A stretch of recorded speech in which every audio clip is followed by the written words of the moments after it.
ആഗോള അയ്യപ്പ സംഗമം ബഹിഷ്കരിച്ച UDF. അയ്യപ്പ സംഗമത്തിൽ UDF നേതാക്കൾ പങ്കെടുക്കില്ല. നടക്കുന്നത് അയ്യപ്പ ഭക്തന്മാരെ കബളിപ്പിക്കാനുള്ള ശ്രമം. അയ്യപ്പ സംഗമം വോട്ട് തട്ടാനുള്ള കുതന്ത്രം മാത്രമെന്നും UDF. വിവരങ്ങൾ നൽകാൻ PR പ്രവീണയുണ്ട്. പ്രവീണ, സംഗമത്തിലേക്ക് എത്തില്ലെന്ന് ഉറപ്പിച്ചോ UDF?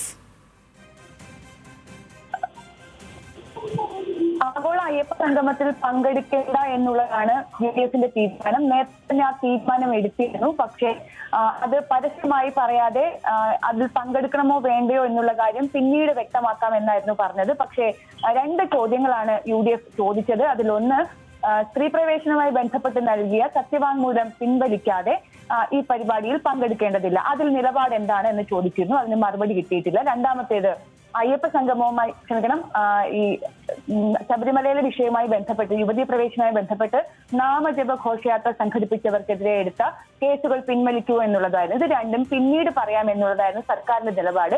ഇതിൽ പ്രതിഷേധിച്ചുകൂടിയാണ് ഇപ്പോൾ ആഗോള അയ്യപ്പ സംഗമം ബഹിഷ്കരിക്കാൻ തീരുമാനിച്ചിരിക്കുന്നത്. ഇതിന് പിന്നിൽ രാഷ്ട്രീയ അജണ്ടയുണ്ട്. ആ രാഷ്ട്രീയ അജണ്ടയ്ക്കൊപ്പം UDF നിൽക്കേണ്ട കാര്യമില്ല. തെരഞ്ഞെടുപ്പ് അടുത്ത വേളയിൽ തോന്നുന്ന ഒരു സൂത്രപ്പണി, വോട്ട് തേടാനുള്ള, അയ്യപ്പ ഭക്തരെ കബളിപ്പിക്കാനുള്ള ഒരു നീക്കം എന്നുള്ളതാണ് UDFന്റെ വിലയിരുത്തൽ. എന്തായാലും 15-ാം തീയതി നടക്കുന്ന 20-ാം തീയതി നടക്കുന്ന ആഗോള അയ്യപ്പ സംഗമത്തിൽ UDF പ്രതിനിധികൾ ആരും തന്നെ പങ്കെടുക്കില്ല.